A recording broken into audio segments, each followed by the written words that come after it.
আসসালামু আলাইকুম। আমি আজকে আপনাদের সাথে আলোচনা করব আমাদের অনেকের বাগানে ইঁদুর লাগে, অনেক আঙ্গুর বাগান বা অনেক যে কোনো বাগানে ইঁদুর লাগতে পারে। তো সেক্ষেত্রে আমরা ইঁদুর দমনের জন্য আমরা কি করতে পারি? আমার হাতে যে প্রোডাক্টটা দেখতে পাচ্ছেন, এটা হচ্ছে এটা হচ্ছে ইঁদুর মারার একটা ট্যাবলেট। এখানে এর ভিতরে কিছু 10টা ট্যাবলেট আছে এবং এটা হচ্ছে ফসফাইন গ্যাস।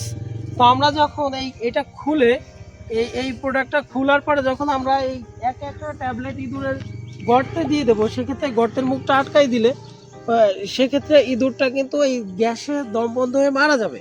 তো আমাদের ইঁদুর কিন্তু অনেক ক্ষতি করে। আপনারা দেখেন যে এইখানে একটা ছোট্ট একটা চারা গাছ ছিল, এই ইঁদুর নিচ দিয়ে মাটিতে গর্ত করে চারা গাছের শিকড় সহ তুলে ফেলেছে এবং গাছটা মারা গেছে। তো আপনাদের বাগানে অনেকের সমস্যা থাকে, ইঁদুরের উৎপাত থাকে, সেক্ষেত্রে আপনারা এই ট্যাবলেট গ্যাসটা ব্যবহার করতে পারেন।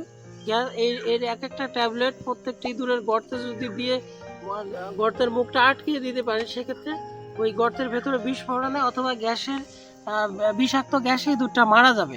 তো আপনারা চেষ্টা করবেন যে এই ট্যাবলেটগুলো ব্যবহার করতে ইঁদুর নিধনে। তো আজকে এ পর্যন্ত। আমি অন্য কোনো ভিডিওতে অন্য কোনো বিষয় নিয়ে আপনাদের সাথে আলোচনা করব। আমি S Fardin Ahmed, grape engineering agro থেকে আপনাদের থেকে বিদায় নিচ্ছি। আসসালামু আলাইকুম।